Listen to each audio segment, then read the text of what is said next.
আমাদের ডুয়ার্স ভ্রমণ সিরিজের আগের 2 পর্বে আপনাদের দেখিয়েছিলাম চিলাপাতা ফরেস্টের মধ্যে অবস্থিত গ্ল্যাম্পিং টেন্ট চিলাপাতা টেন্ট, আর তার সাথেই ঘুরে এসেছিলাম অত্যন্ত সুন্দর রায়মাটাংয়ের উদ্দেশ্যে। ভিডিও দুটোর লিঙ্ক নিচের ডেসক্রিপশন বক্সে দেওয়া থাকবে। আর আজকের এই পর্বে থাকছে ডুয়ার্সের অন্য দিক, অর্থাৎ গরুমারা ন্যাশনাল ফরেস্টের খুব কাছাকাছি, বলতে পারেন তার মধ্যেই অবস্থিত গরুমারা নেস্ট রিসর্ট। ডুয়ার্সে থাকার জন্য রিসর্টের অপশন অনেক থাকলেও এই রিসর্টটির বিশেষত্ব হলো এর শান্ত পরিবেশ, চা বাগানের দৃশ্য এবং গরুমারা ন্যাশনাল পার্কের খুব কাছাকাছি অবস্থান। আমরা এখানে 2 দিন ছিলাম অ্যালপাইন বুট কটেজে। আজকের এই ভিডিওতে দেখাবো রিসর্টের পরিবেশ, আমাদের কটেজ, খাবারের অভিজ্ঞতা, সকালে চা বাগানের দৃশ্য এবং সবশেষে জানাবো ডুয়ার্সে আবার এলে আমি কি দ্বিতীয়বার এই রিসর্টে থাকতে চাইবো। চলুন তাহলে শুরু করা যাক।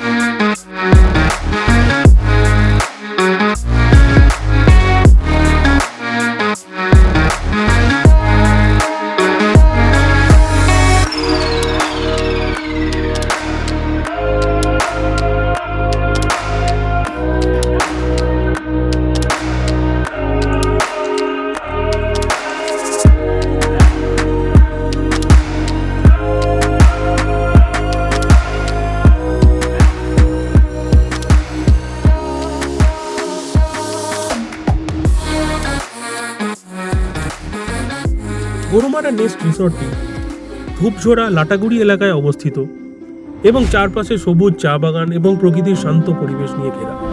এইটা এমনই একটি জায়গায় অবস্থিত যেটাকে মোটামুটি সেন্ট্রাল পয়েন্ট বলা যেতে পারে। এখান থেকে খুব সহজেই গরুমারা, চাপড়ামারি, মূর্তি, সামসিং, সান্তালখোলা এবং আশেপাশের জায়গাগুলো ঘুরে আসা যায়। গেট দিয়ে ঢুকেই প্রথমেই যেটা চোখে পড়বে একটা খোলা পার্কিং স্পেস। বাঁদিকে ছিল একটা ব্যাংকোয়েট হল, যেখানে ছোটখাটো পার্টি বা সেই ধরনের অনুষ্ঠানে আয়োজন করা যেতে পারে। রিসর্টের মূল এরিয়া যাওয়ার জন্য পার্কিং স্পেসের পাশ দিয়েই ছিল দুপাশে সবুজে মোড়া একটা পাথুরের রাস্তা দিয়ে যেতে যেতে চারপাশের বিভিন্ন ক্যাটাগরির কটেজগুলো চোখে পড়বে। আর তারপরেই আসবে এখানকার অন্যতম বিশেষ আকর্ষণ, এখানকার ক্যাফেটেরিয়া বা খাবারের জায়গা, যার নাম হলো হ্যাংলাগড়।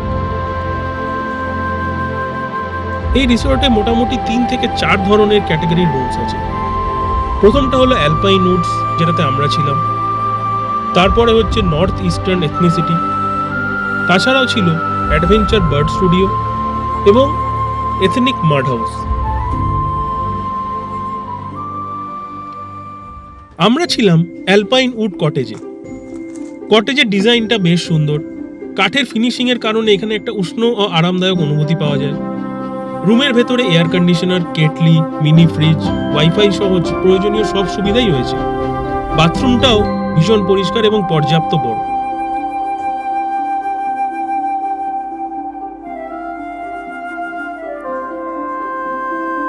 দুই দিনে থাকার সময় রুমের পরিচ্ছন্নতা এবং রক্ষণাবেক্ষণ আমাদের বেশ ভালো লেগেছে।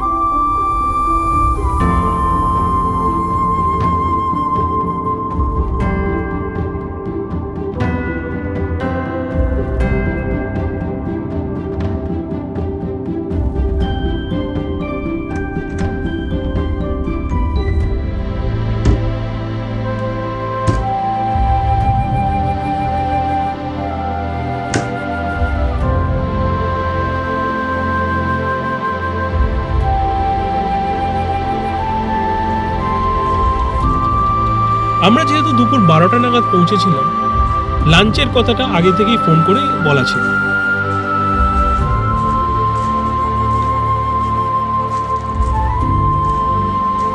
প্রথম দিনের লাঞ্চের মেনু ছিল মাছ, ভাত, আলু পোস্ত, ডাল এবং প্রত্যেকটা খাবারেরই স্বাদ অত্যন্ত সুন্দর।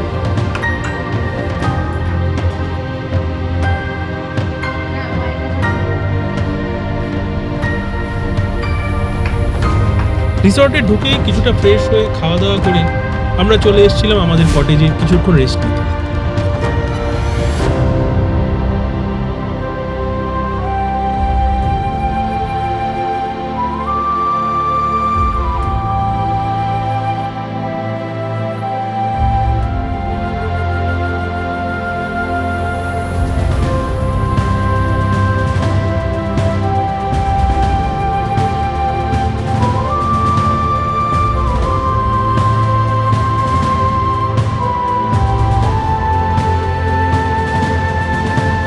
দেখতে দেখতেই সন্ধে নেমে এলো, আর তার সাথে সাথেই রিসর্টটা নিল এক অপরূপ সুন্দর চেহারা।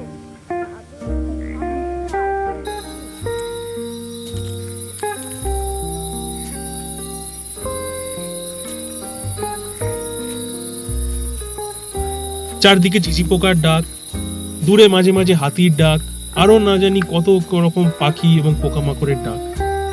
সব মিলিয়ে পরিবেশটা সত্যি দারুণ সুন্দর হয়ে উঠছিল।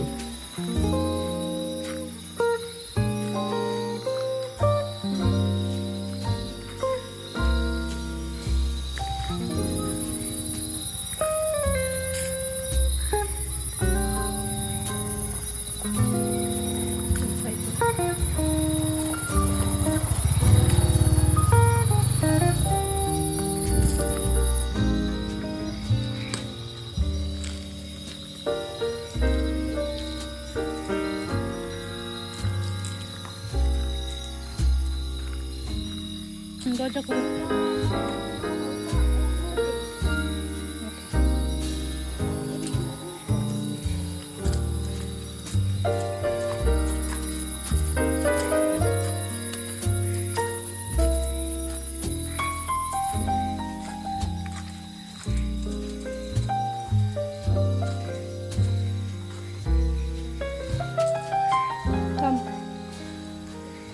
দেখতে দেখতে সন্ধ্যের স্ন্যাক্স খাওয়ার পর কখন যে রাত্রিরে ডিনার করার সময় এসে গেল আমরা নিজেই বুঝতে পারিনি।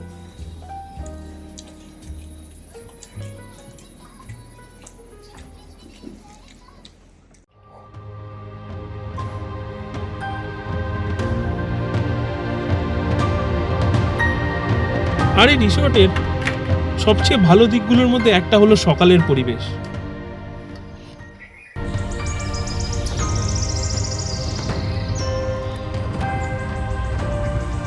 ঘুম থেকে উঠে জানালার বাইরে সবুজ চা বাগান আর শান্ত প্রকৃতি দেখাটা সত্যিই বেশ উপভোগ্য। সকালের সময়টা এখানে খুবই শান্ত থাকে।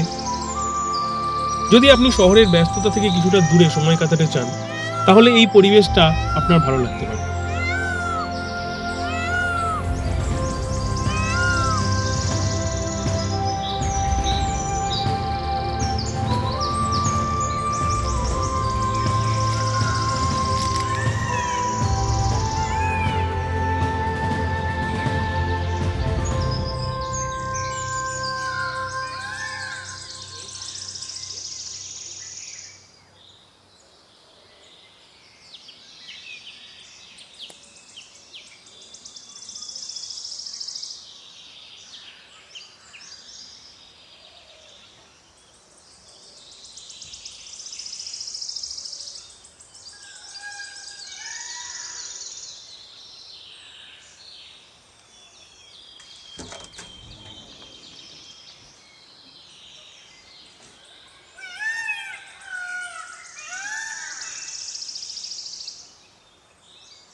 রাস্তার ডান দিকে রয়েছে রিসর্টের বিভিন্ন ক্যাটাগরির কটেজ।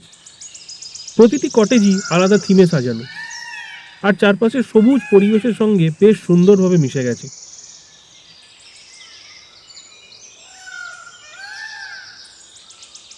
আমাদের থাকার ব্যবস্থা ছিল অ্যালপাইন উড কটেজে। কটেজটি রিসর্টের একদম শেষ প্রান্তে চা বাগানের গা ঘেঁষে অবস্থিত।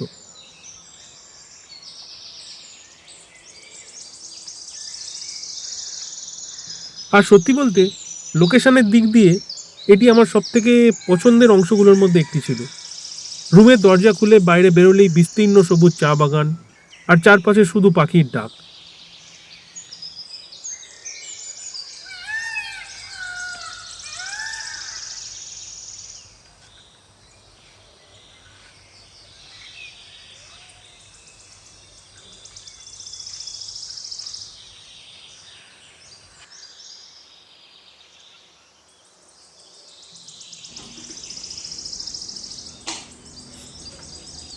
আর এই রিসর্টের খাবারের কথাও আলাদা করে বলতেই হয়।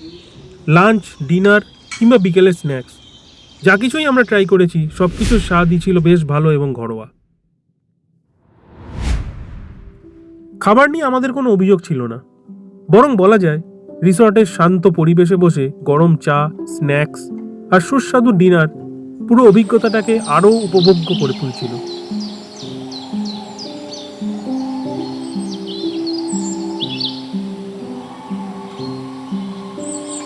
সব মিলিয়ে যদি আপনি ডুয়ার্সে এসে প্রকৃতির কাছাকাছি একটি শান্ত এবং পরিচ্ছন্ন জায়গায় থাকতে চান, তাহলে গরুমারা নেস্ট অবশ্যই বিবেচনা করতে পারেন। আমাদের 2 দিনের অভিজ্ঞতা বেশ ভালো ছিল এবং বিশেষ করে সকালের পরিবেশ এবং লোকেশন আমাদের সবচেয়ে বেশি ভালো লেগেছে। আপনি যদি এখানে থেকে থাকেন তাহলে আপনার অভিজ্ঞতাও কমেন্টে জানাতে পারেন।